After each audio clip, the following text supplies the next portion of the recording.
No, I'm here. Go ahead. Okay. So my purpose here is not just to inform or educate, but also shift the narrative from numbers on your screen, but people with aspirations, purpose, and dreams. It's true, I'm not the only one hosting these types of panels, but I'm truly trying to take advantage of the insights um, I've seen in real time participating on the panels of your guys'. I won't bother with logistics of what makes your life hold some value or that we should be paying attention to the lives that are affected at this time. I'm not gonna lie, this makes me kind of emotional. This morning was very tough writing this out.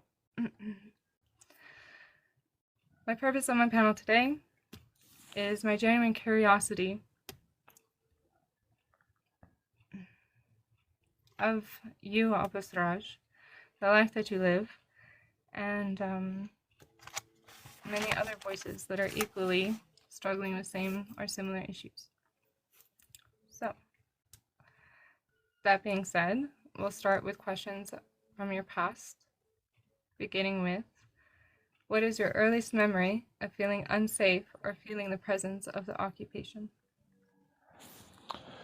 Okay, first of all, thank you, Quantum, for having me. It's really an honor to be here with you, and I hope that, and I would like to thank those who are watching and listening. I hope that you're gonna find this interview informative and entertaining, inshallah. Regarding the occupation, I believe my first memory of occupation was when I was going with my father moving from Deir al-Balah to Gaza in a car, and I was sticking my head out of the car, and my eyes like I was looking straight into the eyes of an Israeli soldier that is that was sticking his head out of an armored vehicle.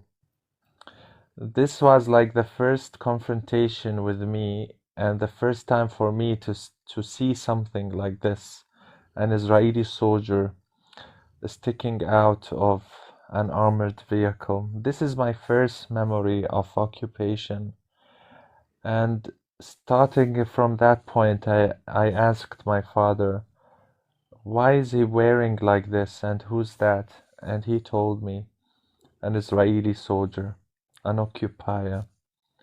And that's how I knew that we are under occupation and that my childhood is not gonna be easy under occupation.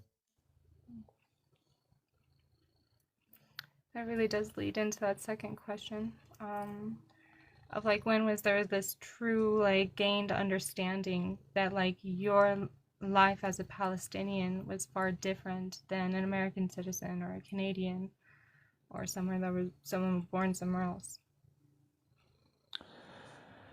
Yeah, well, I started to realize this after, let's say, when I was 12 years old.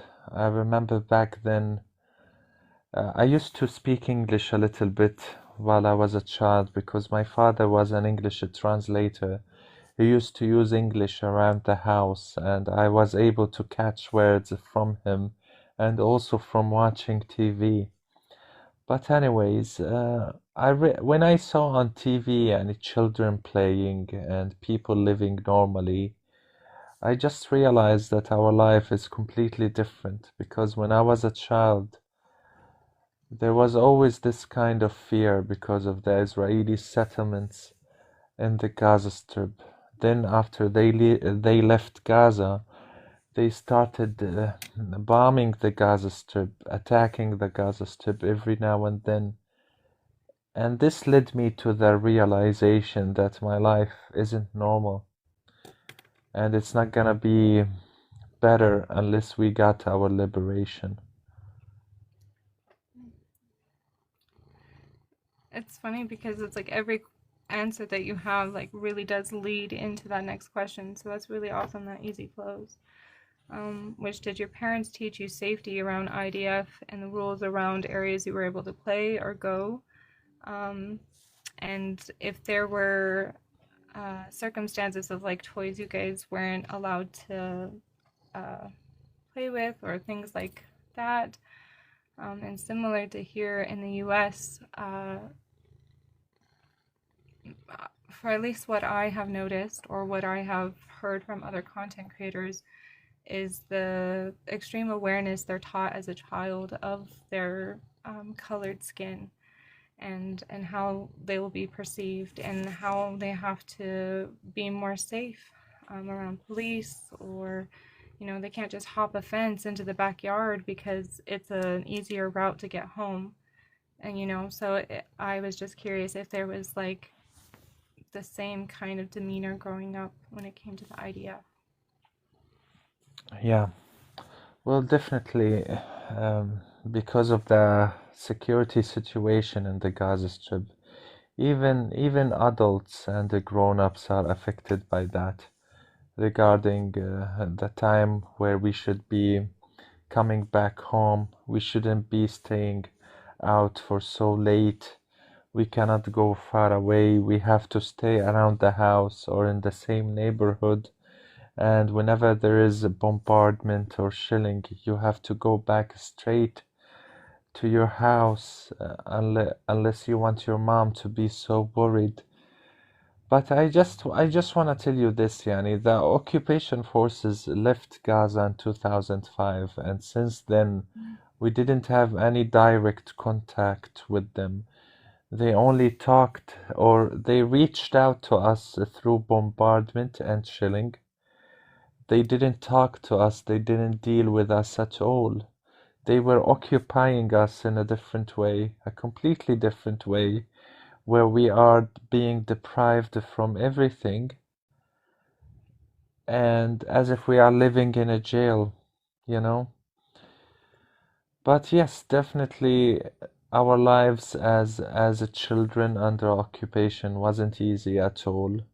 Not because of the security measures, no, but also because of poverty and how the children of Palestine didn't even afford to buy some toys because of the economic situation that is affecting the majority of the people living in the Gaza Strip. This economic situation that deteriorates day by day because of the siege imposed on Gaza and because of the occupation. That makes sense. Thank you. That was very educational. You're welcome.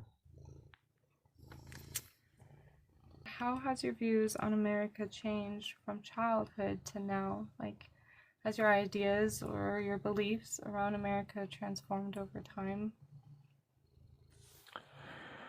Well, to be honest, yeah, it did. It did.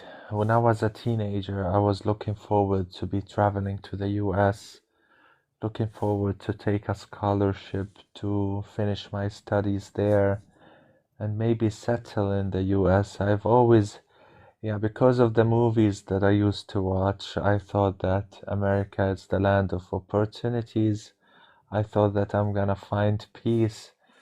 But throughout growing up and after learning English, after being able to communicate with people outside, I realized that there are many fake things about the US. When I started talking to Muslims and Arabs living to the US, and they told me about racism that they are facing there. They told me how the system is trying to control them, is trying to suppress them, and how it's not easy at all to be living in the US. I realized it's different, but politically speaking, regarding Palestine, back then when I was a teenager, I didn't realize the US complicity in what is happening in Palestine. Only recently I realized that all of this happening to my people because of the US supporting, backing, and aiding the Israeli regime, enabling them to occupy us and oppress us, and recently starve us.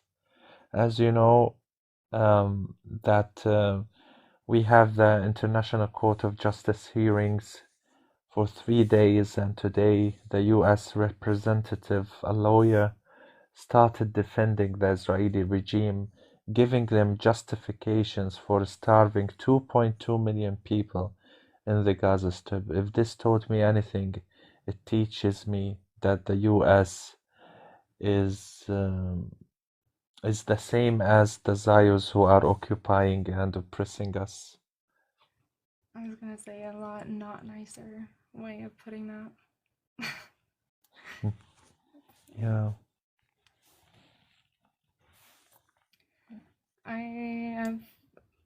I feel sorry, you know.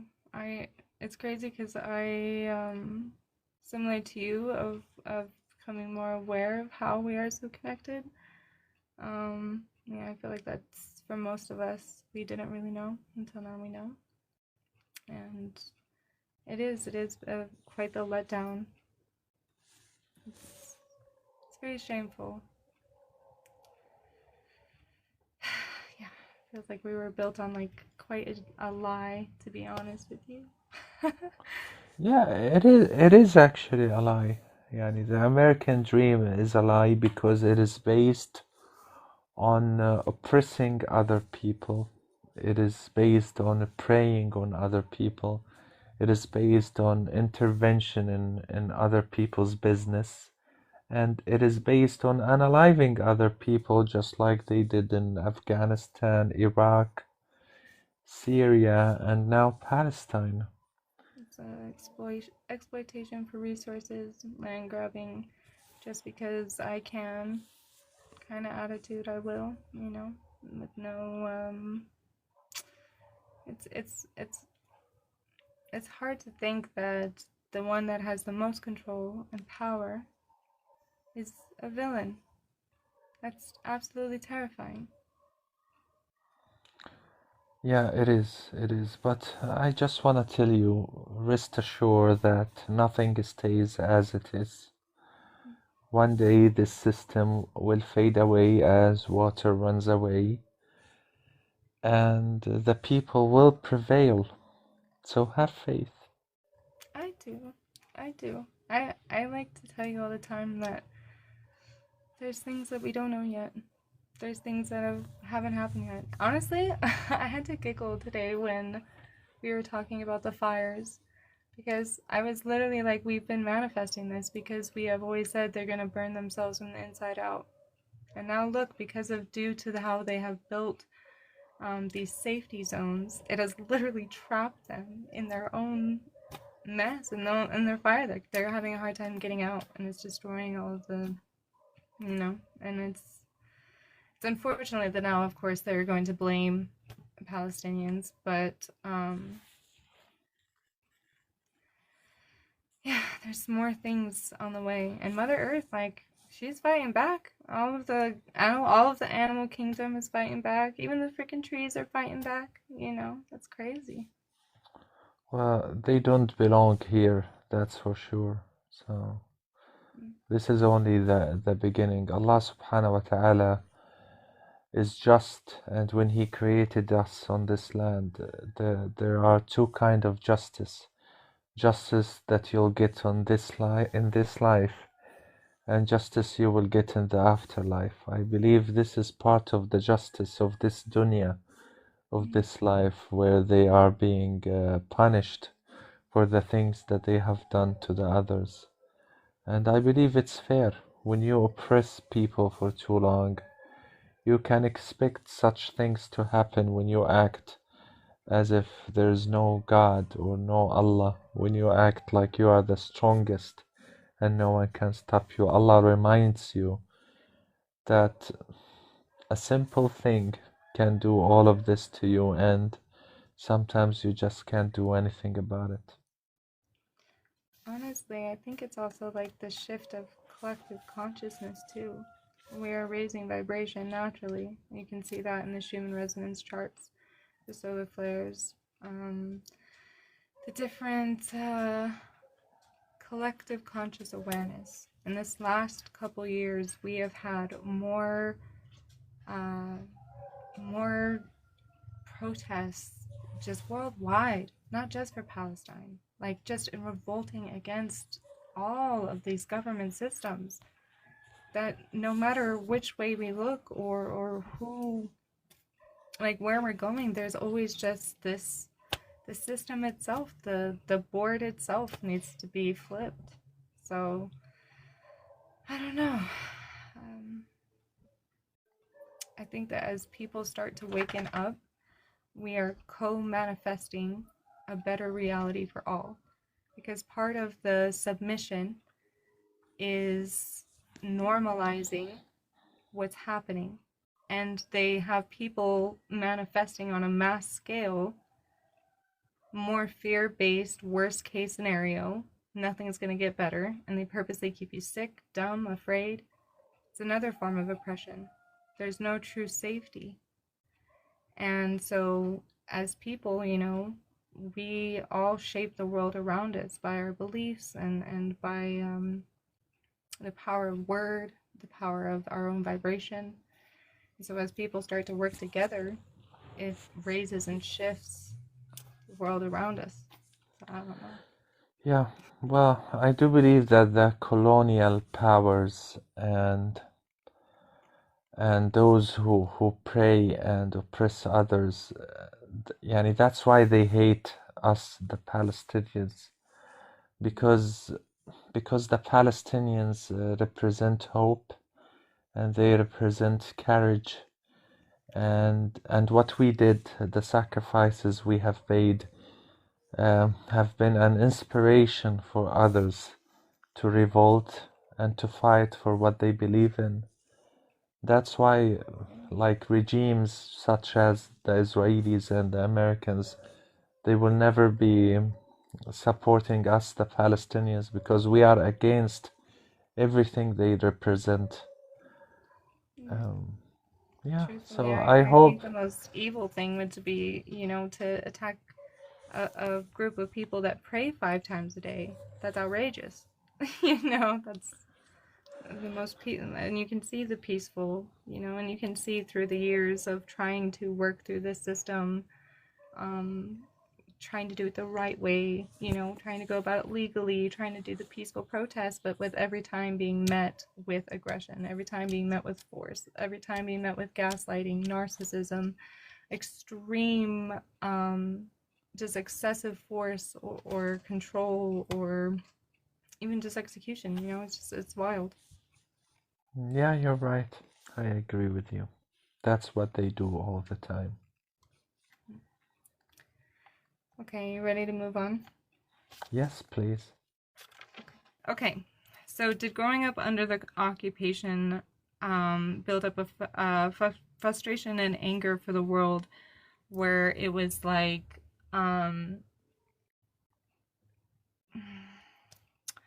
where it affected your adolescence? So here in the US, like, we have a lot of jokes about, oh, it's a phase, or they go through this period where they're very rebellious.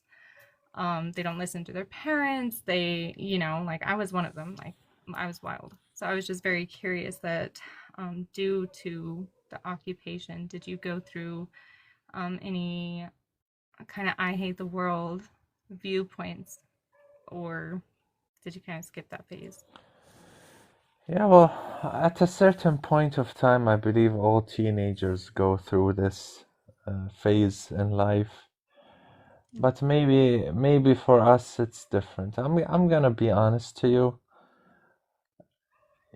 Yeah, since I was a teenager, all I was thinking about was working, just working to provide for my family, working as hard as I can to be able to buy the things I need, the things I want, and to be able to help my family as well. I didn't have the luxury of being mad at anyone. I was just busy surviving. This is what it means to be a Gazan. You just have to work so hard in order to survive, and this is how I used to spend my time, working 24/7 with only few hours to sleep. So I've never What age been. did you start working? Like, what age were you already, like? I started at 14, when I was 14 years old. Wow. Yeah. Okay. Did you do like work in the city or did you work with family? No, not with family. I started working at a shoe shop as a salesperson. Then I worked in a petrol station. Then I worked in construction, and I used to work with anything I can find. Yeah, I didn't say no until I got my certificate and I graduated from college. Then I started working jobs related to my major, basically. But yeah, before that, What's your any major? kind of job I get, I wouldn't say no. I studied English literature. Oh, okay. I'm an English major, yeah, student. Just like your So dad. yeah, just like my dad. So, and after graduation, I volunteered with some of the NGOs here in Gaza, and then I got a job as a public relations officer and a part-time translator. Mm. Wait a minute. Did you say officer? Public relation.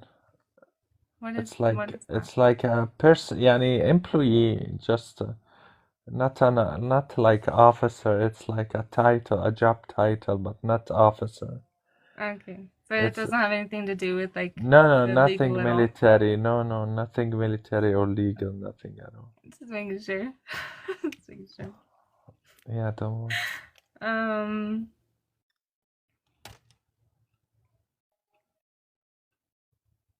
I was gonna ask another question, but the officer thing kind of threw me off there for a second there. Because we have a lot of different positions here when it comes to the legal system, where like I'm sure uh, they have interpreters or translators that are like work for the legal. So that's what I was picturing you like in that. But I'm sure that it is very different with PA, right? Compared to like your guys' legal system would just be so much more different, you know? Yeah. I didn't work in anything related to legal issues. I was just public relations personnel, where I dealt with promoting and advocating for the organization that I was working with by networking with other organizations. Okay, okay. Yeah. All right, gonna kind of move. Um,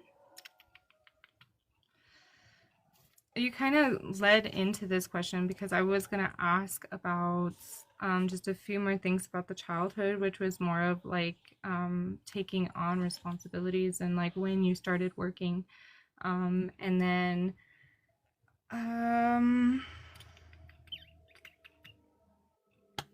I think I'm just gonna ask one more question of this guy, which I really want to break this stereotype where like Muslim men are raised to like hate women, that they are raised just like very like angry men, I guess, because when I've spoken with a lot of my married Muslim women friends, they talk about how um, they're very adored, you know, they're very cherished.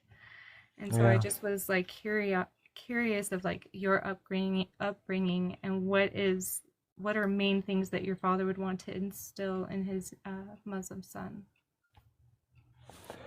Yeah, first of all, I have four sisters, and I adore all four of them. And I wanna tell you, they are our red line. Yani, as I was growing up, my father told me, if you ever hurt one of your sisters, you won't have a place with us in this house. Yeah, this is how much we care about our women, and this is how much we respect them. For me, I consider them the whole world, wallah, and I cannot imagine anything bad happening to them. I would sacrifice my life for them. And this is based on our religion, because our Prophet Muhammad said, رفقا بالقوارير, which means يعني, take care of women and don't hurt them, don't treat them badly. So Islam actually honored women. Mm. This is what we have learned throughout our life and our experience as Muslims. When it comes to mothers, we believe that heaven lies beneath their beneath their feet. That's why we respect our moms and we listen to everything they say and we honor them. When it comes to the wives, also Islam taught us to take care of our wives, not to beat them, not to treat them badly. The same goes for our daughters, for our sisters. So, and we take our role model is our Prophet Muhammad, peace be upon him, of how he dealt with the women around him, with his wife Khadija, with his daughter Fatima, and with Aisha as well.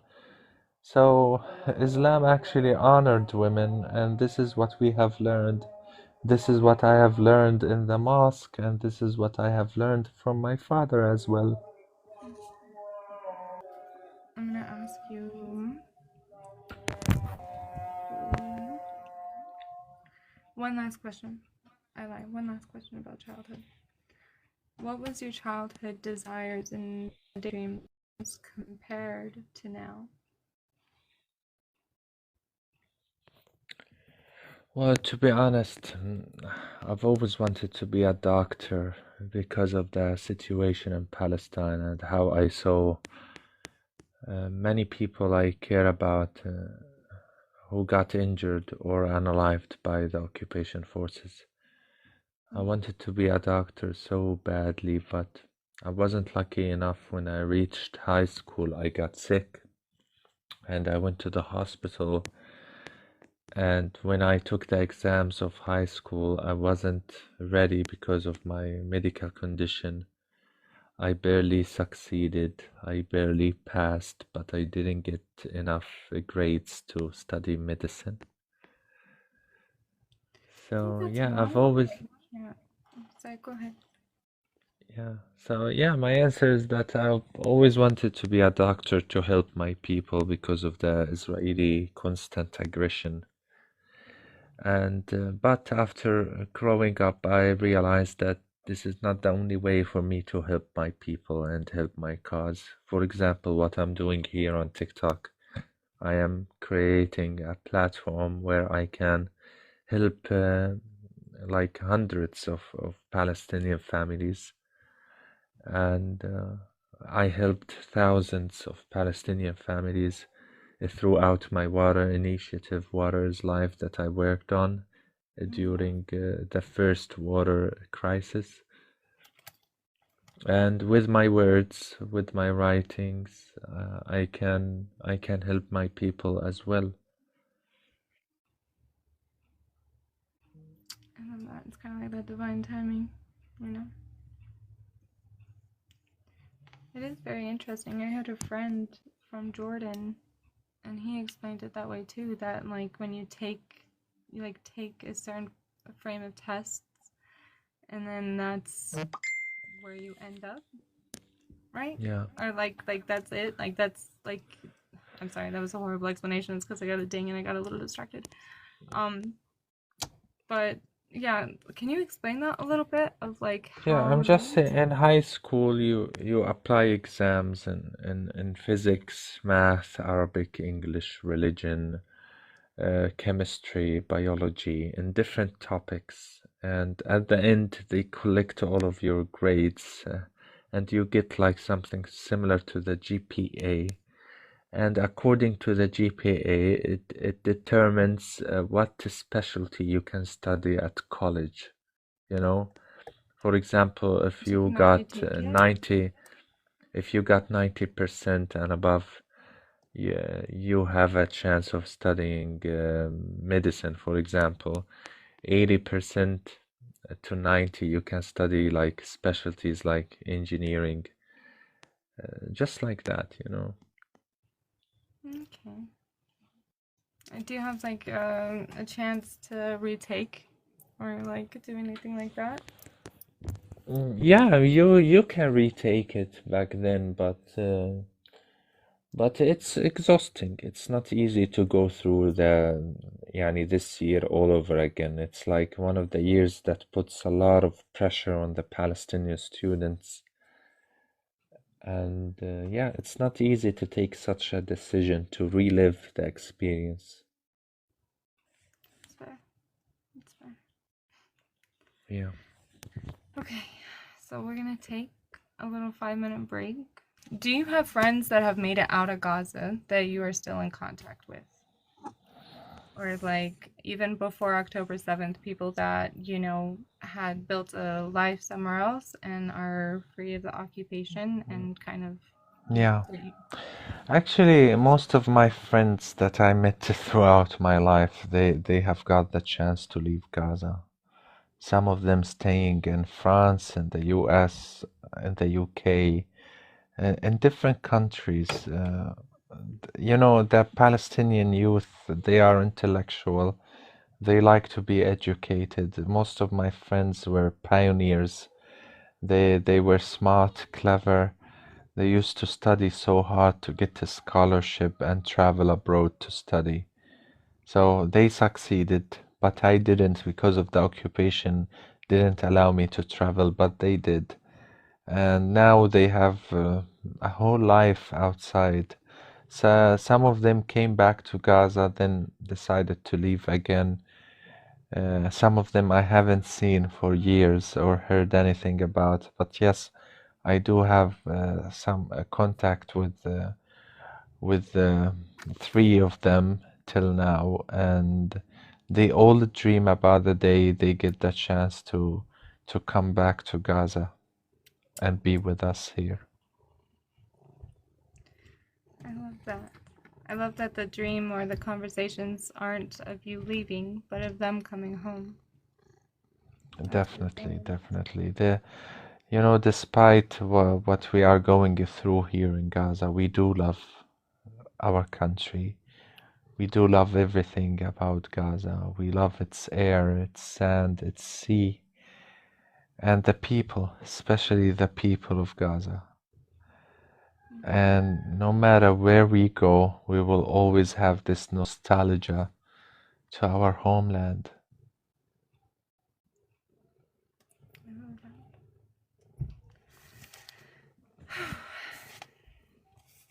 That was beautiful.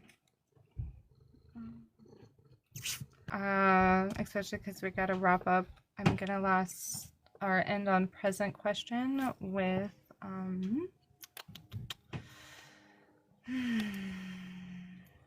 what are ways that you have able to self-care or help you get through the hard truths of your life? Yani during this time or in general? You can do either or. It doesn't matter. There's not going to be a right or wrong answer.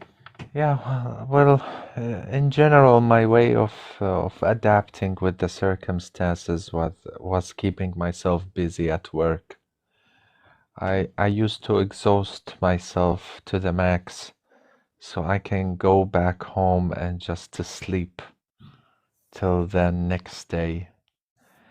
And as for now, since the sleep isn't an option anymore, I just keep myself busy on social media platforms advocating for Palestine and trying to convince myself that I am doing everything I can for my people and for my cause. WU. This will be, I'm only going to ask one question for future, which is, in what ways can the world help assist you to see a better future? What are you asking of us? Yeah, well, I've always said it, and I'm gonna say it again. For the Palestinians, they need to wake up and fight. They are not going to be receiving any invitation back to their homeland. If they want to be back to Palestine, they're gonna have to fight. As for the pro-Paddies, they should be raising more awareness, educating more people around them, protesting, not voting for the officials who are supporting the G-side and the rogue state that is called Israel. They have to do everything they can, and they have to ask themselves every day, are we doing enough to stop the bloodshed in Palestine and the oppression of Palestinians? That's all I'm asking. We need to do something to stop this madness. It is about time. Enough is enough. We have been through a lot, and it is time for us to have a better life and a better future when Palestine is liberated, inshallah. Thank you. Do you guys think we could do it? Let's see, let's turn on these comments and see everybody wig out.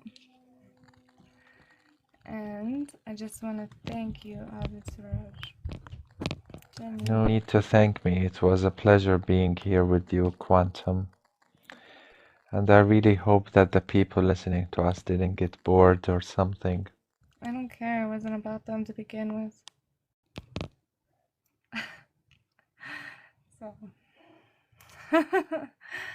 thank you guys all for hanging out and attending and listening. And I hope that you guys got to notice maybe even a difference of being able to absorb the information if you were able to sit silent, where you actually were maybe able to take it in, because the main focus was on listening. And sometimes that's where we're needed. So I appreciate all you who came today. Thank you again, Abu Siraj. I will be hosting hopefully more events such as these. And please reach out if you are someone who would like to be interviewed.